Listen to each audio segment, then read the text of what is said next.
तो नमस्कार मित्रों, आपका स्वागत है आपके अपने YouTube चैनल पर शिव की भक्ति पर। तो आज मैं आपको, जैसा कि आपने थंबनेल पे देखा, कि जब लाश को जलाई जाती है तब उसके सर पर प्रहार क्यों किया जाता है डंडे के द्वारा। तो इस चीज़ का मैं इसके साथ ये भी बताऊंगा कि राम नाम सत्य क्यों बोला जाता है। तो देखिए, वैसे तो लोग जो होंगे, जो अपने आप में ही ज्ञानी लोग होंगे, वो लोग तो बोल बोल रहे होंगे कि ये तो हमें पता है कि क्या देखने की ज़रूरत है। तो जिन लोगों में संयम होगा वो मेरी आवाज़ से समझ चुके होंगे कि मैं क्या कहना चाहता हूँ। और जिन लोगों में संयम होगा वो समझ जाएंगे कि खाली वीडियो, एक बंदा जो भी कोई वीडियो बनाता है तो उसी चीज़ पर नहीं बनाता जिस चीज़ का नाम उसने थंबनेल पे लिखा है। वो उस चीज़ में बहुत सारी गुप्त बातें भी बताता है। और जैसा कि एग्ज़ाम्पल मैं किसी चैनल का नाम तो नहीं ले सकता यहाँ, परंतु मैं भी जब छोटा था तब भी मैं यूट्यूब पे वीडियोस देखा करता था, जब मैं बिल्कुल अध्यात्म जगत में बिल्कुल आया ही नहीं था, जब भी नया नया था। करीब मैं होऊंगा 10-12 साल का, 10-11 साल का होऊंगा, तब मैं यूट्यूब पे वीडियोस देखा करता था। तब धीरे धीरे एक्सपीरियंस से मेरे को ये पता चला कि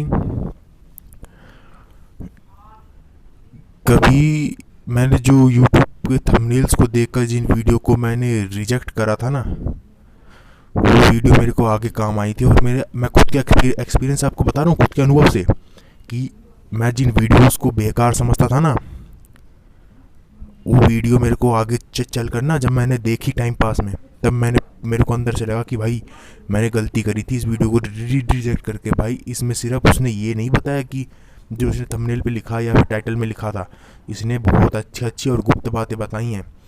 ज़रूरी नहीं कि कोई अगर प्रेत की साधना दे रहा है तो भाई ये मतलब देखते ही वीडियो को काट दो।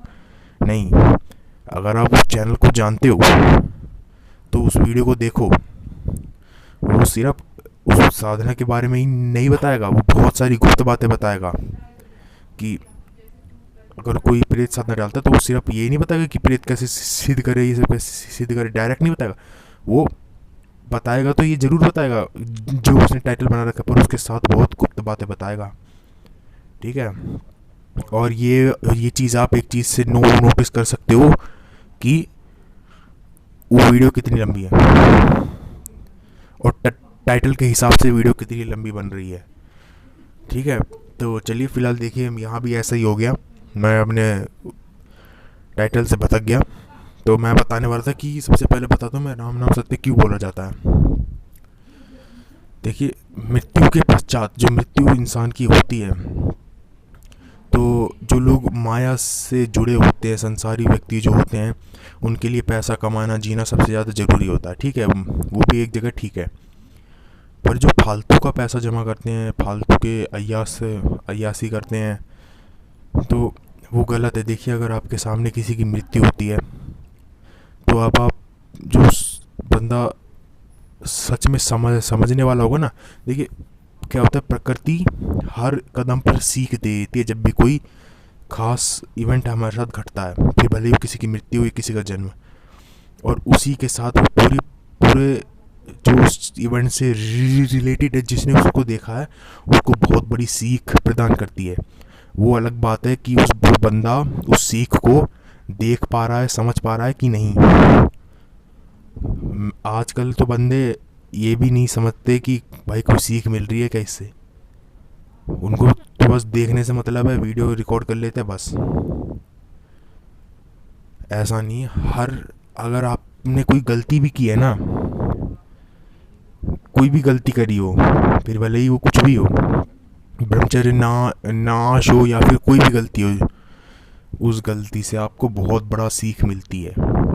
वो प्रकृति आपको क्यों देती है? ताकि वो गलती आप दोबारा ना कर सको, या फिर आपने जिसकी गलती हुई होते हुए देखी है वो आप अपने जीवन में ना करो। और ऐसी गलती की सीख हमें मृत्यु प्रदान करती है हर एक जीव की मृत्यु पर। जैसे हमें पता चलता है कि जो साधक लोग होते हैं, जो सिद्धियों के पीछे भागते रहते हैं कि मुझे उच्चाटन की सिद्धि हो जाए, मारण की सिद्धि हो जाए, वशीकरण मोहन की सिद्धि हो जाए, वो जिन साधनाओं को बड़ी समझते हैं वही साधनाएं अंत में मोक्ष व सुख प्रदान करती हैं। ये जीवन दो दो पल का है। यहाँ पर आप भले ही बहुत बड़े तांत्रिक कहला जाओ, ठीक है, आप जिन लोगों के सामने अपना इम्प्रेशन जमाने की कोशिश करते हो, जैसे कि आजकल का लोग करते हैं, इम्प्रेशन जमाते हैं सबके सामने, जैसे किसी को सिद्धि मिल गई तो वो उसका वो करता है, दिखाता है लोगों को, मतलब खेल करके दिखाता है कि मैं भी तांत्रिक हूँ, मैं शमशान का पुजारी हूँ। ये ऐसा नहीं होता। वो सिद्धि ठीक है, वो अपना अलग है, ठीक है, पर जब अंत समय आएगा ना, तो वो सिद्धि उसको मोक्ष प्रदान नहीं करेगी। वो सिद्धि अपने साथ नहीं लेकर जाएगा। वहाँ पर सिर्फ उसकी जो बड़ी उसने साधना की होती वही काम आएंगी। और जिन व्यक्ति में संयम तथा शिव का वास है, उनके मन हृदय में, वो मेरी आवाज़ तथा मेरे बोलने के ढंग से मेरा भाव समझ चुके होंगे कि मैं क्या बोलना चाहता हूँ, ठीक है। और चलिए मैं बताता हूँ, राम नाम सत्य इसीलिए बोला जाता है कि उसने जीवन में जो धन दौलत कमाया, वो अंत में जिन लोगों से उसने सबसे ज़्यादा प्यार करा, वो अंत में उसे नहीं बचा पाए। कोई बचा पाया? अकाल मृत्यु हो तो चलो एक बल के लिए बचाया भी जा सकता है महामृत्युंजय मंत्र के द्वारा, अगर सिद्धि हो इस मंत्र की तो। डालूंगा इसकी भी वीडियो में, डालूंगा। महाशिवरात्रि आ रही है, इसकी सिद्धि बहुत ही सरल हो जाती है महाशिवरात्रि के दिन। पर मैं अभी जिस टॉपिक पर हूँ उसी बात करूँगा। अकाल मृत्यु हो तो एक पल के लिए उसे बचाया भी जा सकता है महामृत्युंजय मंत्र के द्वारा, क्योंकि ये मृत्यु संजीवनी मंत्र है। इसी मंत्र के द्वारा शुक्राचार्य ने मरे हुए राक्षसों को जिंदा करा था, ठीक है।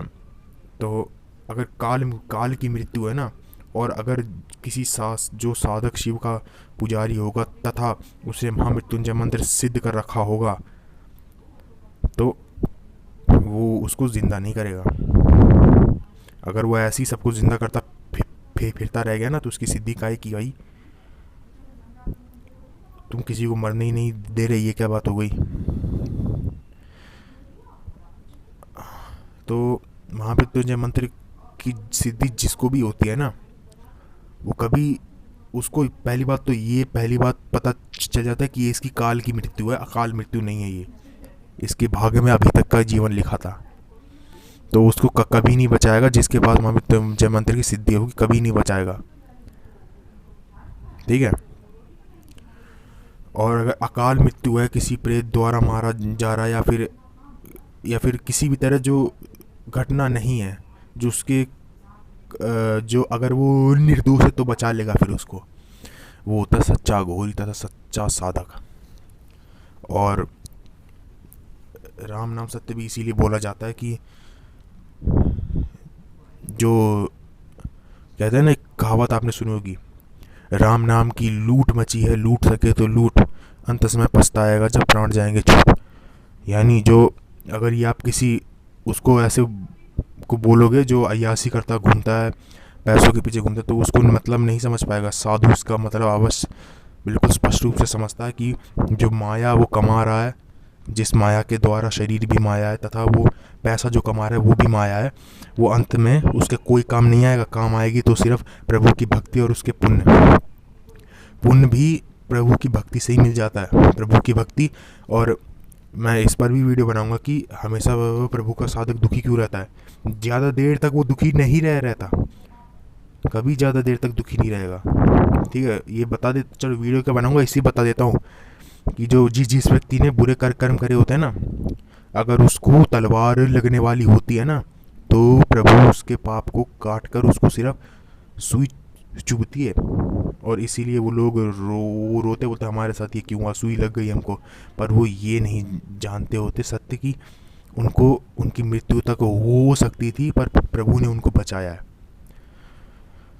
ठीक है, हमेशा जो दुखी रहता है, जो प्रभु का भक्त है, वो ये कभी ना समझे कि उनकी भक्ति फलित नहीं हो रही, बल्कि ये लक्षण ही है जो भक्ति फलित हो रही है, कि जो पहले से ज़्यादा दुख में रहने लग गया है। वो दुख सिर्फ उसका जब तक चलेगा जब तक उसके पाप पूरे नहीं कट जाते। और अगर वो शिव का साधक है तो उसको दुख जितना मिलेगा ना, उससे ज़्यादा उसको उसके साथ साथ साथ सुख भी मिलेगा। अगर एक बार वो ऐसे कहते हैं ना कि पिताजी मेरे को कुछ मीठा खाने का मन है, तो कहावत वो सच होएगी कि वो ऊपर वाला जब भी देता देता छप्पड़ फाड़ के।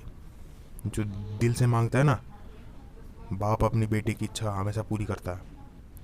ठीक है, तो इसीलिए मैं राम नाम सत्य का मतलब मैंने आपको बता दिया है, बाकी तो आप जानते ही होंगे। और बाकी मैं वीडियो ज़्यादा लंबी होती है तो लोग बोलते हैं वीडियो बहुत लंबी हो रही है, फालतू का ज्ञान मत बांटा कर। तो मैं भाई काम की बात बताता हूँ कि मुर्दे पे डंडा क्यों मारा जाता है उसके सर पर, मरते मतलब जब जलाते हैं तब। तो देखिए हमारे शरीर में 7 चक्र होते हैं, वैसे वो होते तो कहीं हैं 114 से भी ज़्यादा चक्र स्थापित हैं, पर जो मुख्य है वो 7 है। मूलाधार, स्वादिष्ठान, अनाहत, विशुद्धि, कंठ, आज्ञा तथा सहस्त्रार। तो जो आम लोगों की मृत्यु होती है वो मूलाधार से निकलते हैं, यानी भूलोक। वो मूलाधार भूलोक का प्रतीक है। और जो स्वादिष्ठान होता है, और बहुत ही कम लोग होते हैं जिनका स्वादिष्ठान से निकलता है, जो थोड़ा बहुत मेडिटेशन ध्यान वान करते हैं उनका स्वादिष्ठान से निकलता है प्राण। तो वो थोड़े उनको इसी भूलोक में दोबारा जन्म मिल जाता है। और मतलब जैसे चक्र होते हैं ना, जो सहस्त्रार पर इसीलिए चोट मारी जाती है क्योंकि अगर प्राण सहस्त्रार से निकलेंगे ना तो उसको मोक्ष प्राप्त होता है। जब भी आपने देखा हो कि मुर्दे के कान और नाक में रुई घुसा दी जाती है, कहीं कहीं में तो मुंह भी बंद कर दिया जाता है ताकि प्राण ना निकले। अब प्राण ना निकले ये भी कारण इसलिए होता है कि मतलब जब वहाँ जहाँ जाते हैं, जब जलाने वाले होते हैं तब वो नाक और वो उसमें से रुई निकाल देते हैं, फिर जब जलाते हैं तब उसके सर पर चोट मारते हैं ताकि उसका प्राण उसका सर को भेदती हुई निकल जाती है। और एक बार और बता दूं कि अगर कोई मुर्दा जल रहा है और जलते समय उसका सर फूट जाए तो ये समझ जाना कि वो कोई आम इंसान नहीं था, बहुत उच्च कोटि का साधक या सन्यासी या घोरी होगा, क्योंकि जिसका सहस्त्रार चक्र खुला हुआ होता है उसके प्राण सहस्त्रार चक्र को भेदते हुए निकलते हैं। ठीक है, और वो सीधा मोक्ष को प्राप्त होता है। तो इसीलिए सर पर चोट मारी जाती है। ऊपर के 3 चक्र कंठ, आज्ञा और सहस्त्रार, ये 3 चक्र ऐसे होते हैं जो जहाँ तक पहुँचना तो बहुत मुश्किल होता है, पर जो पहुँच गया वो पार। मंत्र के द्वारा इन सब पर पहुँचा जा सकता है, कोई भी मंत्र, पर ध्यान लगाना आवश्यक होता है। ऐसा भी नहीं कि एक साल में कोई पहुँच जाए, इनके लिए सालों की मेहनत लगती है। सालों का मंत्र जब लगता है लगातार। मैं एक बंदे की आपको सच्ची घटना बताता हूँ। उसने 15 साल लगातार सुबह 4 से 6 2-3 घंटा वो ध्यान लगाता था वो। और 15 साल में उसका जो कुंडलिनी थी वो सिर्फ कंठ तक पहुंची थी। अब आप सोच लीजिए 15 साल में लगातार 2 घंटा ध्यान करने का, लगातार, वो भी बीच में खंडित नहीं होता, लगातार सिर्फ कंठ तक पहुंची है। और एक बार उसके कंठ में उसके प्राण अटक गए थे, तो तब हमारे गुरु भाई ने उनकी शक्तिपात करके उनको बचाया था, प्राण उनके ठीक करे थे। अब शक्तिपात क्या होता है ये मैं अगली वीडियो में बताऊंगा, अगली किसी वीडियो में फिर कभी बताऊंगा। तो और उन्होंने बताया था कि जब मूलाधार खुलता है तब जितना एक माँ बच्चे को जन्म देती है उतना दर्द होता है। वैसे कहने की तो ये बात ठीक नहीं है, पर उन लोगों के लिए जो ये कुछ बहुत कम लोगों को होता है, पर जो मंत्रों के द्वारा खोलते हैं ना उनको महसूस भी नहीं होता और उनका सहस्त्रार तक खुल जाता है। ऐसे तक ऋषि मुनि रहते हैं। तथा जो और एक मंत्र है सिद्ध कुंचिका मंत्र, आप भी जानते होंगे, मार के देख लीजिए, सर्च आ जाएगा। अगर इस मंत्र का साधना कोई करता है तो उसकी कुंडलिनी 60 दिनों में ही पूरी खुल जाती है इस मंत्र की साधना से। ये मंत्र अति तीव्र है, ये बहुत ही ज़्यादा तीव्र काम करता है कुंडलिनी पर इसमें कठोर ब्रह्मचर्य होना आवश्यक है। इतना कठोर कि स्वप्न दोष भी नहीं होना चाहिए। स्वप्न दोष क्या, आपके मन में विचार क्या, कामवासना आपको छूनी भी नहीं चाहिए। आप शिव स्वरूपी होने चाहिए, तभी आप इस मंत्र की साधना कर सकते हैं, अन्यथा अनिष्ट होने की संभावना 100% है। तो चलिए, ये वीडियो लंबी हो गई है, 16 मिनट हो गए हैं और लोग बोलते हैं ज़्यादा लंबी वीडियो नहीं बनाया करो। तो मैंने जो टॉपिक बताया था वो तो मैंने बता दिया, और साथ में थोड़ा मोड़ा जो मेरे को बता था वो भी ज्ञान मैंने बता दिया है। तो चलिए मैं चलता हूँ, और लाइक शेयर सब्सक्राइब ज़रूर करें वीडियो अच्छी लगी हो तो। और जब तक के लिए मैं चलता हूँ, और जय महाकाल मित्रों। और अगर आपको कोई दिक्कत हो, कोई समस्या हो, तो आप मेरे को कमेंट कर सकते हैं, टेलीग्राम पे ज्वाइन होकर मेरे को अपनी समस्या बता सकते हैं, मैं उसको सॉल्व कर दूंगा। और मैं पैसे किसी भी चीज़ के नहीं ले लेता हूँ, ये चैनल मैंने फ्री के लिए खोला है, एवरीथिंग फ्री इन देयर। ठीक है मित्रों, जय महाकाल।